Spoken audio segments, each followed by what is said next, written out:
My name is Josiah, but most people know me as Grandpa Joe. I'm 62 years old, and on what was supposed to be a proud, emotional day for our family, I was reduced to a sentence. Not whispered, not softened, said clearly, so everyone could hear.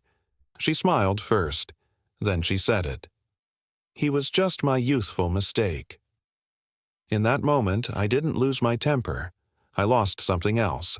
My place in the story she'd been rewriting for years. Suddenly, every awkward introduction made sense. Every time my name was skipped. Every photo I was missing from. I wasn't forgotten by accident. I was erased on purpose. What she didn't realize was this. You can't rewrite history if someone still remembers the truth. And I remembered everything. Documents, dates, promises made behind closed doors that contradicted the version she shared so confidently in public. That single sentence didn't embarrass me. It freed me. Because when someone finally admits who they think you are, you're allowed to show the world who you've always been. I'm going to tell you how one careless comment exposed years of manipulation, why others in the room suddenly went quiet, and how I corrected the story, not with anger, but with proof. But before I continue, let me ask you, where are you watching from today? To everyone who supports this channel and shares their own silent battles, thank you.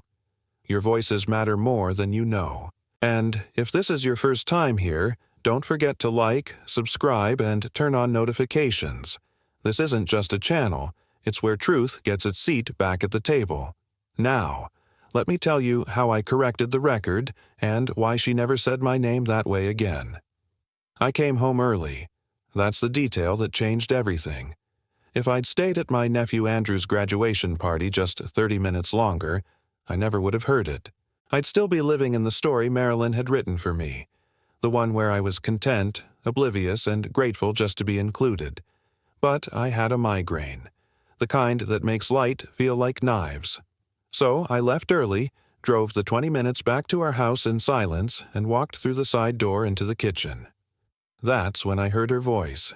She was in the living room with her book club. 4 women, all around her age, all holding wine glasses that caught the afternoon light. I could smell the Chardonnay from where I stood, could hear the laughter, easy, careless, the kind that comes when you think no one's listening. I wasn't trying to eavesdrop. I was just standing there, jacket still on, keys in my hand, trying to decide if I should announce myself or slip upstairs unnoticed.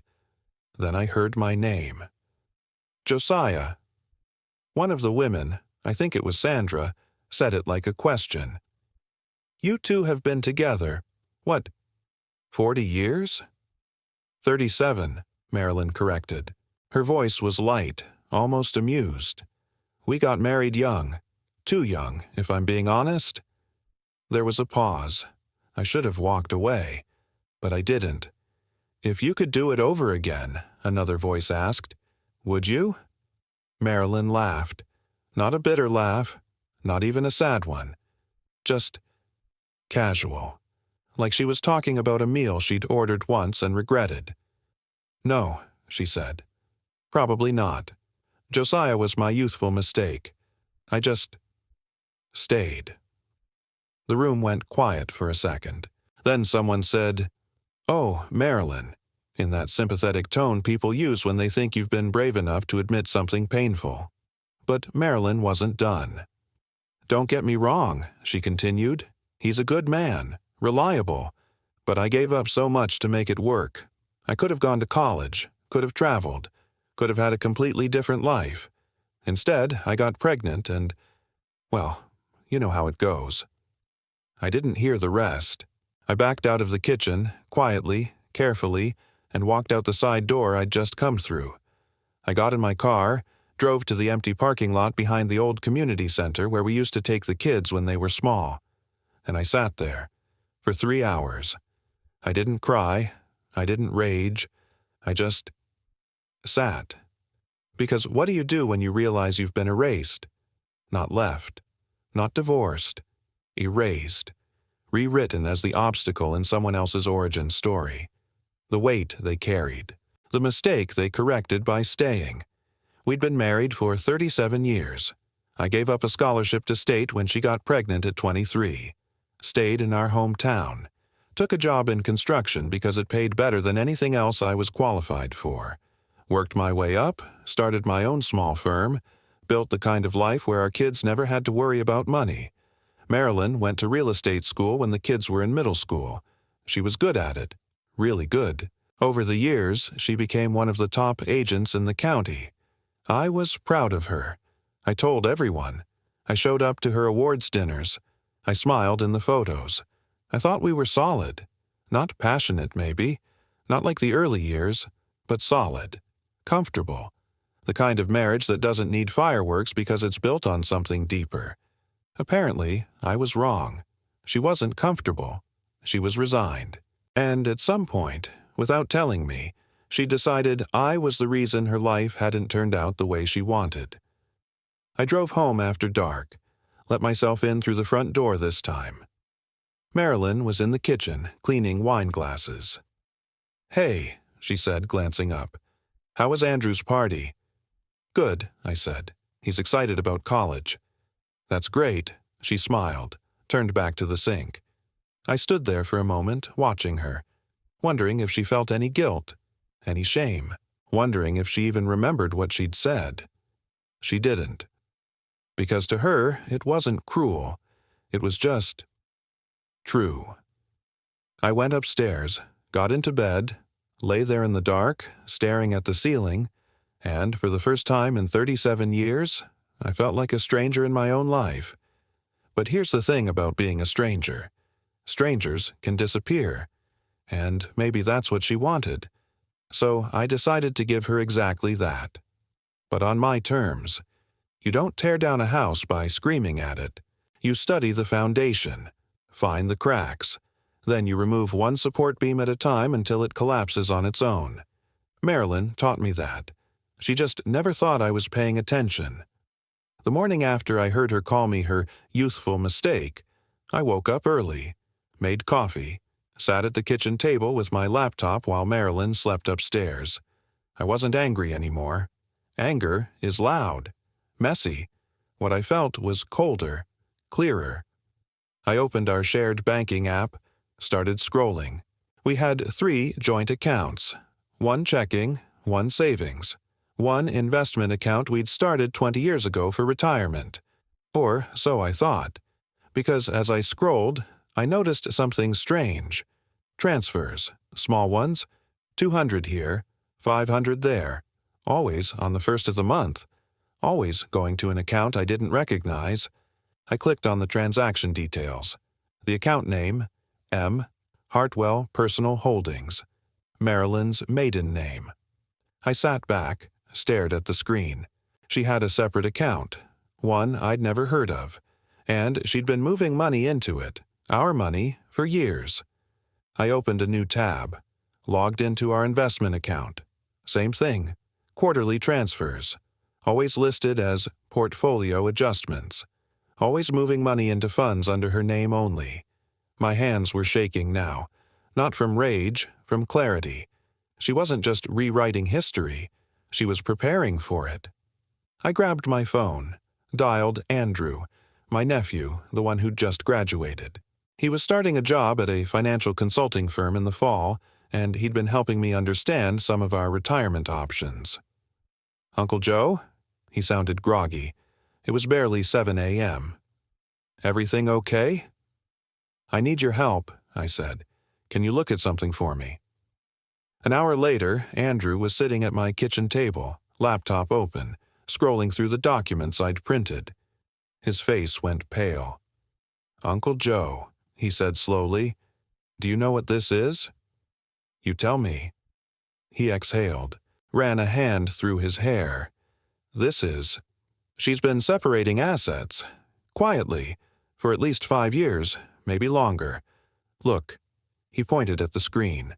"She's undervaluing your business contributions, categorizing your income as household support instead of shared marital assets. And these transfers? They're structured to look like normal financial management, but they're not. She's building a separate financial identity." "Why would she do that?" Andrew looked at me, really looked at me, and I saw pity in his eyes. "Uncle Joe," he said gently, "she's planning to leave you, and she's making sure she takes as much as legally possible when she does." I didn't move, didn't speak, just sat there, feeling the floor drop out from under me. Andrew kept talking. "There's something else. You see these notes here? Consultation, PH. That's showing up every few weeks. Do you know who PH is?" I thought for a moment. Then it hit me. "Perez," I said quietly. "Who?" "Perez Hartman. She's a divorce attorney, and she's in Marilyn's book club." Andrew's jaw tightened. "Your wife's been consulting a divorce lawyer. For months, maybe years." I felt something crack open inside me. Not sadness, not even betrayal anymore. Fury, but not the kind that makes you yell, the kind that makes you plan. "Can you help me?" I asked. "Help you what?" "Understand what she's doing, and how to stop it." Andrew hesitated. Then he nodded. "Yeah, I can do that."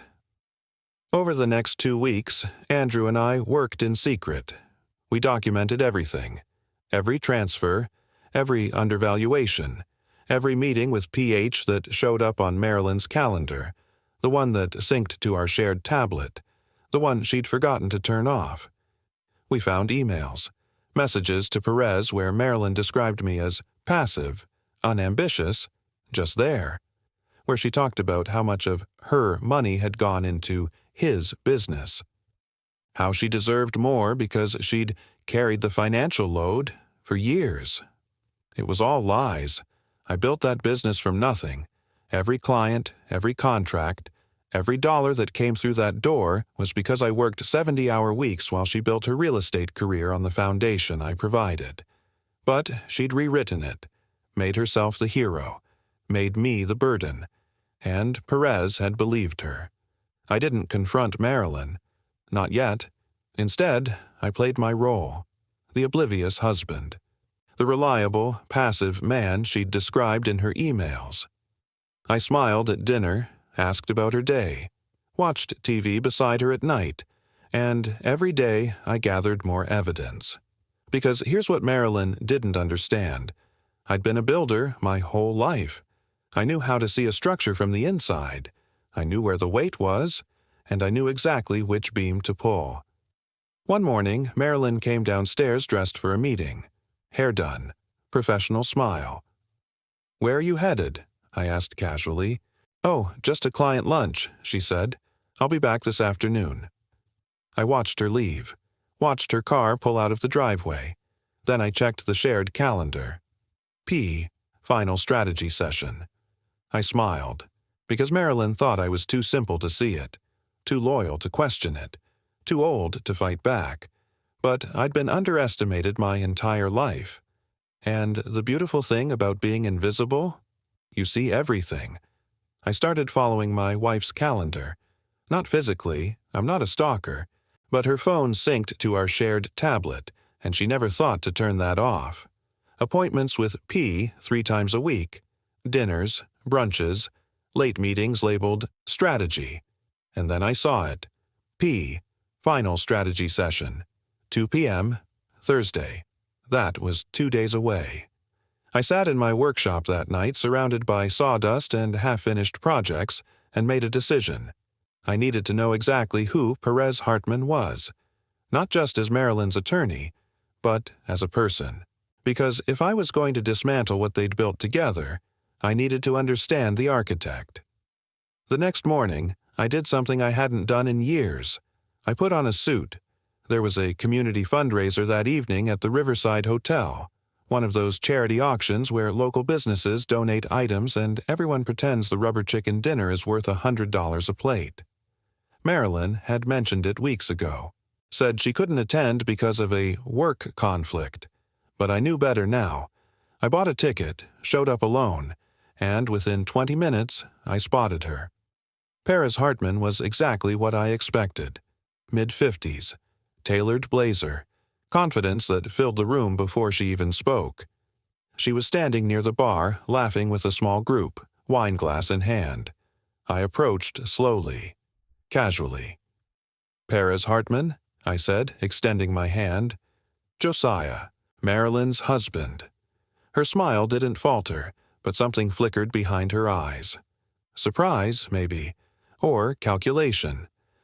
Josiah, she said warmly, shaking my hand. Of course, Marilyn's told me so much about you. All good things, I hope, she laughed. Only the best. Liar.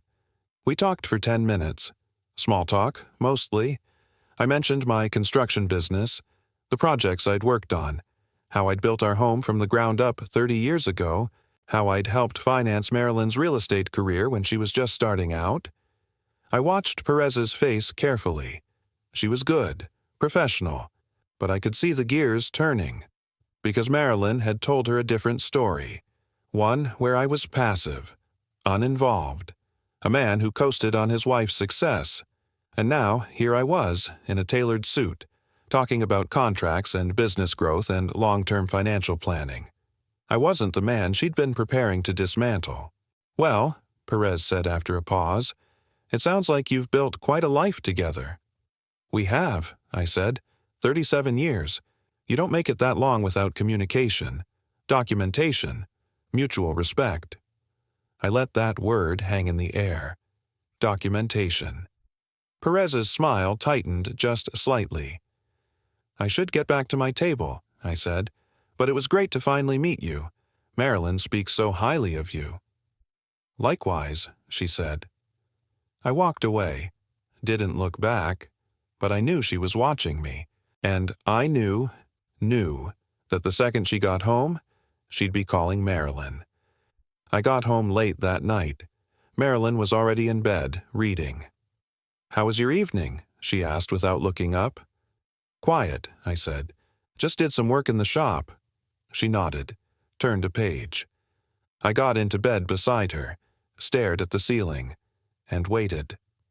The next morning, I woke to the sound of Marilyn's voice downstairs. She was on the phone. Her tone was sharp, clipped. I stayed upstairs, listened. What do you mean, you met him? Pause. Perez, I told you, he doesn't go to those things. Longer pause. No, that doesn't sound like him at all. I smiled, because that was the problem, wasn't it? Marilyn had been rewriting me for so long she'd forgotten who I actually was. Over the next few days, I did more digging. With Andrew's help, I started reaching out to old colleagues, people I'd worked with over the years, clients whose homes I'd built, subcontractors who remembered the projects Marilyn claimed were hers. I didn't trash Marilyn, didn't badmouth her. I just asked simple questions. Do you remember who handled the financial side of that build? Who secured that loan? Who was on site every day for 9 months? And slowly, carefully, I started collecting statements, emails, testimonials. Because Marilyn had built her case on a lie. She'd told Perez, told everyone, that she was the breadwinner, that I was just there, a passenger in our life. But the truth was different, and I had proof. One afternoon, I was in my workshop when my phone rang. It was my daughter, Emily. We hadn't spoken in months. She lived 2 states away, busy with her own life. We exchanged texts on birthdays and holidays, but that was it. Dad? Her voice sounded strange, uncertain. Hey, sweetheart, everything okay? I need to ask you something. She paused. Mom called me last week. She said some things. About you, about your marriage. My chest tightened. What did she say? Emily hesitated. She said you've been difficult, that you've been controlling the finances, that she's been trying to plan for her future, and you've been making it hard. I closed my eyes. Emily, I said quietly, has your mother ever told you why I didn't go to college? Silence. She got pregnant with you, I said, and I loved her, so I stayed, gave up my scholarship, worked construction so we could build a life. I don't regret it, but I need you to know, I didn't hold her back. I held us up. Emily didn't speak for a long moment. Then, softly, "Dad, why didn't you ever tell us this?" "Because I didn't think I needed to." Another pause. "I'm coming home," she said. "This weekend. I want to hear your side." I exhaled. "Okay." "Dad?" "Yeah?" "I'm sorry I didn't ask sooner." I hung up, and for the first time in weeks I felt something other than anger. I felt hope, because Marilyn had built her case on lies. But lies only work when no one checks the foundation. And I'd been a builder my whole life. I knew how to expose faulty structures. The call came on a Tuesday morning. Marilyn's voice was calm, professional, the tone she used with difficult clients. "Josiah, we need to talk. Can you meet me at Perez's office Thursday at 2? I was in the kitchen, coffee cup halfway to my lips. "What's this about?" I asked, even though I knew. "Our future," she said. "I think it's time we had an honest conversation about where we're headed." Honest? That word coming from her mouth almost made me laugh. "Okay," I said. "I'll be there." "Good." A pause. "And Josiah, please don't make this harder than it needs to be." She hung up. I stood there for a moment, staring at my phone. Then I called Andrew. "It's happening," I said. "Thursday, 2 p.m. You ready?" I looked at the folder on my kitchen table, 3 inches thick, organized by date, tabs color-coded. "Yeah," I said. "I'm ready." Thursday arrived cold and clear. I dressed carefully, khakis, button-down shirt, the navy blazer I wore to Emily's college graduation. I wanted to look like the man I'd always been, not the version Marilyn had invented. I drove to Perez's office in silence, parked in the visitor lot, sat in my truck for 5 minutes, breathing. Then I grabbed my folder and walked inside. Perez's office was on the 3rd floor. Glass doors, sleek furniture, the kind of place designed to make you feel small. But I'd built places like this. I knew what was behind the walls. The receptionist led me to a conference room. Marilyn was already there. So was Perez. They sat on one side of the table, 2 chairs on the other side, one for me, one empty. "Josiah," Perez said, standing. "Thank you for coming." I nodded, set my folder on the table, sat down. Marilyn wouldn't look at me. She stared at her hands, folded neatly in her lap. Perez pulled out her own folder, opened it. "Let's get started," she said. "Marilyn has asked me to help facilitate a conversation about the dissolution of your marriage. We're hoping to handle this amicably, without the need for lengthy court proceedings." I said nothing. Perez continued. "We've prepared a preliminary division of assets. Given the length of your marriage and the financial contributions from both parties, we believe this is a fair starting point." She slid a document across the table. I glanced at it. The house. Marilyn. The investment accounts. Split 60-40 in her favor. My business, valued at 40% below market rate. Spousal support. Marilyn requesting none. In the interest of a clean break. I looked up. "This is what you think is fair?" Perez's expression didn't change. "Based on the financial records Marilyn has provided, yes. She's been the primary earner for the majority of your marriage. Her real estate income has significantly outpaced your business revenue, and—" "Stop," I said quietly. Perez blinked. "Excuse me?" "Stop talking." I opened my folder.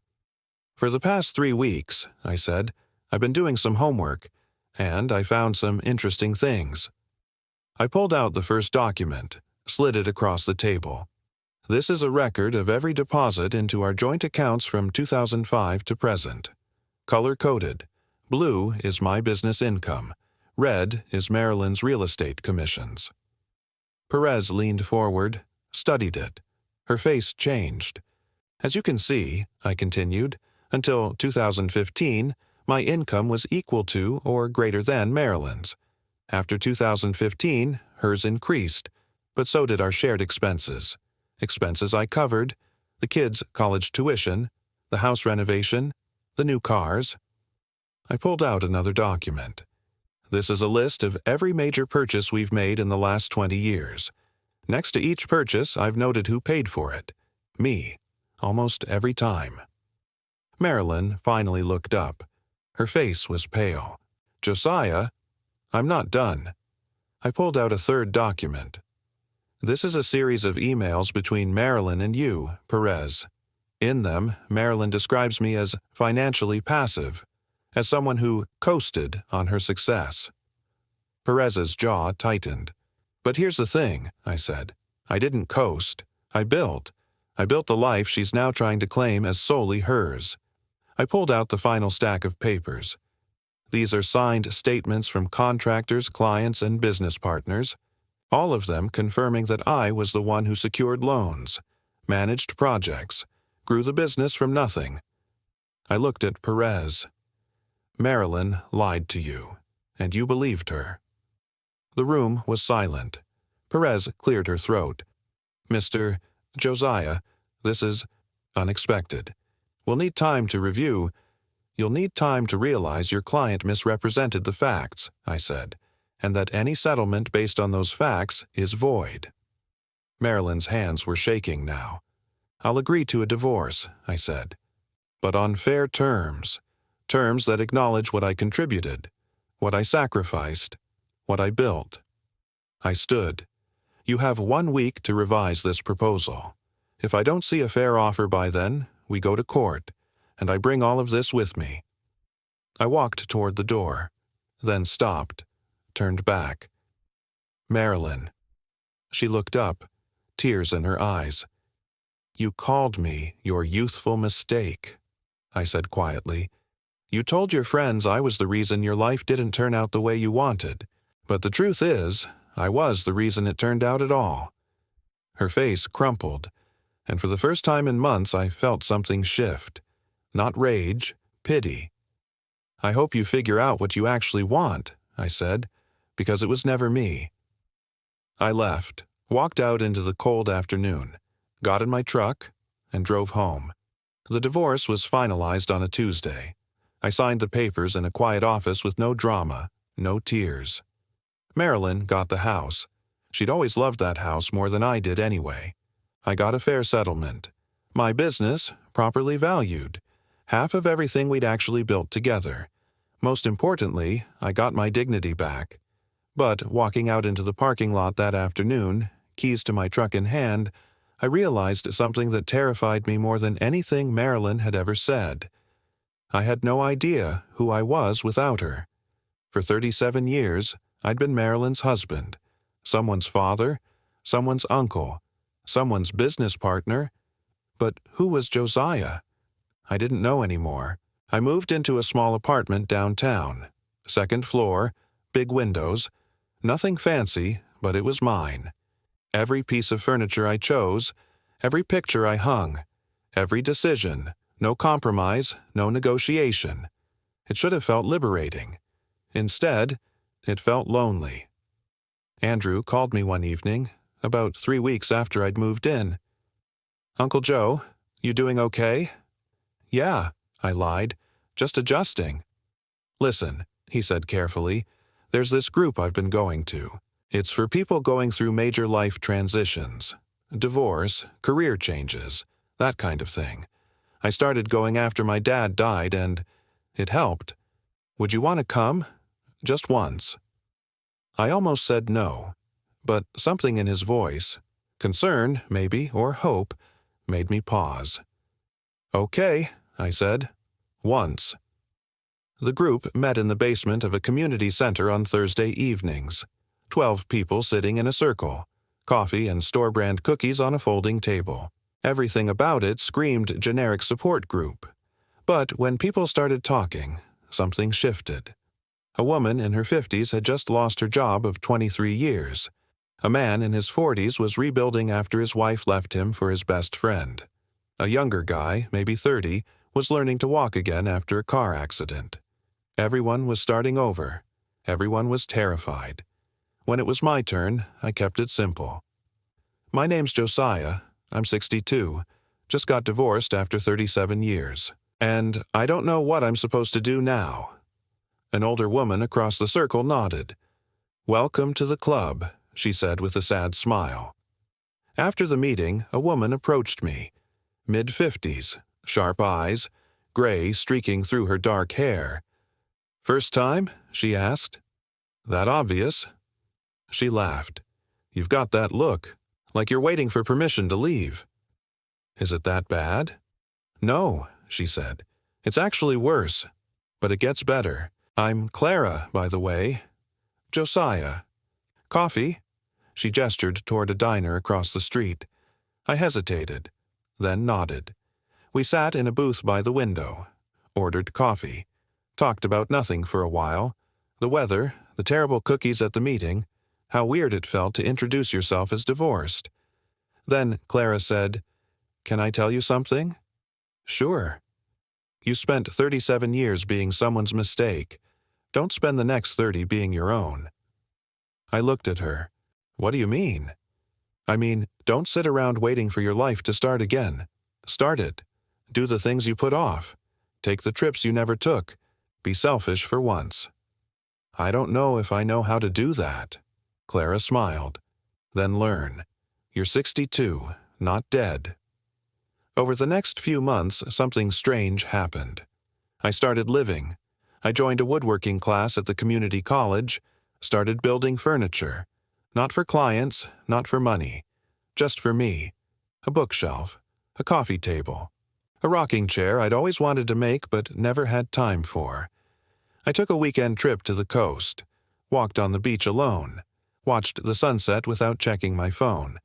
I reconnected with old friends, guys I'd worked with decades ago. We met for beers, told old stories, laughed about things I'd forgotten, and I kept going to the Thursday group. Clara became a friend, a real one. We grabbed coffee after meetings, talked about our ex-spouses without bitterness, just honesty. She told me about her marriage, how she'd ignored the signs until it was too late. I told her about mine. "Do you regret it?" she asked one evening. "The marriage." I thought about it. "No," I said finally. "I regret the end, how it happened, but not the years. I got 2 kids out of it, a life I'm proud of, even if she couldn't see it." Clara nodded. "That's growth right there." One night, alone in my apartment, I did something I'd been avoiding. I wrote a letter to Marilyn. Not to send, just to process. "Dear Marilyn, I've spent months being angry at you. For the lies, for the rewriting, for calling me your mistake. But I've realized something. You weren't wrong. I was a mistake. Just not the one you thought. My mistake was shrinking myself to fit into your story. My mistake was staying silent when I should have spoken up. My mistake was thinking love meant sacrifice without acknowledgement. I don't blame you for wanting more. I blame you for pretending I was the reason you didn't get it. But I forgive you. Not because you deserve it, but because I do. I hope you find what you're looking for. I hope it makes you happy. I'm starting to find mine. Josiah."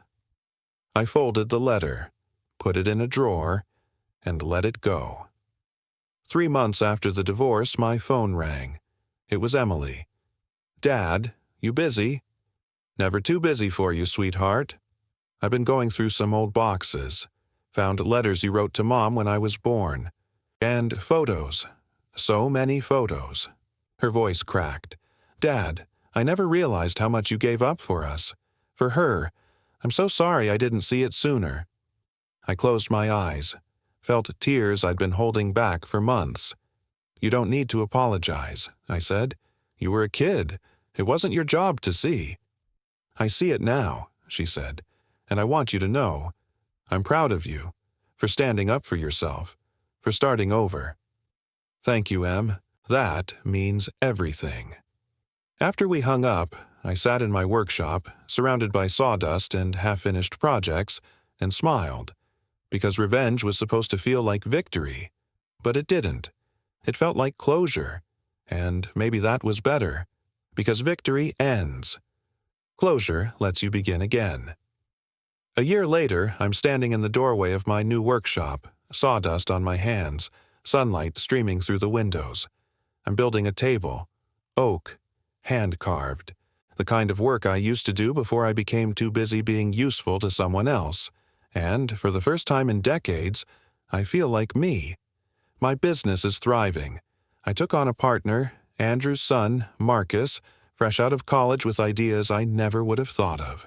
Together, we're building custom furniture for clients who actually appreciate the work. Clara and I still grab coffee every week. Nothing romantic, just friendship. The kind where you can sit in comfortable silence and not feel like you need to fill the space. Emily visits once a month. She's rebuilding her relationship with Marilyn, too, but on her own terms. No sides, just honesty. And me. I'm learning who Josiah is when no one's watching. Turns out, I like him. Last Tuesday, I ran into Marilyn. It was at the grocery store, of all places. I was in the produce section, holding a cantaloupe like I had any idea how to pick a good one, when I heard her voice. "Josiah?" I turned. She looked older, smaller somehow. Her hair was shorter, streaked with more gray, but her eyes were the same. "Marilyn," I said. "How are you?" "I'm good. You?" "Good." An awkward pause. Other shoppers moved around us, oblivious. "You look different," she said finally. "Lighter, maybe?" "I feel lighter." Another pause. "Josiah, She stopped, took a breath. "I've been in therapy, working through some things, and I need to tell you. I was cruel. I blamed you for choices I made, for dreams I didn't chase. That wasn't fair." I set down the cantaloupe. "No," I said quietly. "It wasn't. I'm sorry." Her voice cracked. "For all of it. For the things I said. For the way I made you feel. You deserved better." I looked at her. Really looked. And I realized something. She wasn't the villain. She was just a person who got lost, who hurt someone she loved because she didn't know how to ask for what she needed. Just like I'd stayed silent when I should have spoken up. We were both flawed. Both human. "I forgive you," I said, "and I hope you forgive yourself." Marilyn's eyes filled with tears. Do you think we could have made it work, if we'd tried differently?" I thought about it. About 37 years of shared meals and silent resentments. Of love that faded because neither of us knew how to tend it.